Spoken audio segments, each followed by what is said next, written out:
بات مؤكدا أن ملوك وأمراء المغرب يختلفون عن نظرائهم في الخليج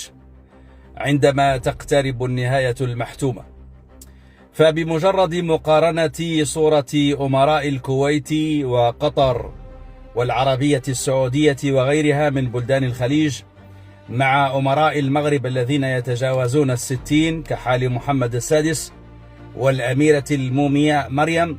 يتأكد بأن الفارق شاسع كبير بينهما. فملوك المغرب الذين نهبوا كل ثروات الشعب المغربي،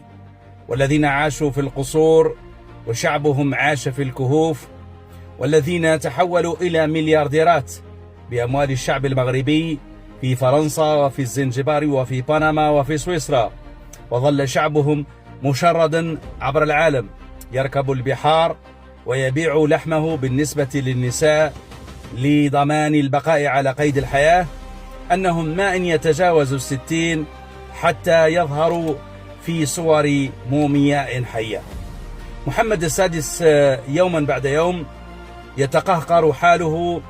وتبدو عليه علامات الشيخوخة المبالغ فيها، وكذلك بالنسبة للأميرة مريم المومياء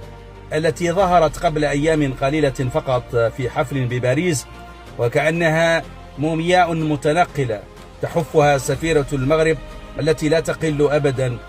كذلك قبحا عن الأميرات اللواتي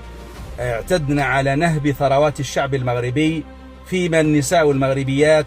يذهبن إلى الفراولة ليجدن لقمة عيش لهن ولأطفالهن وأحيانا حتى لأزواجهن.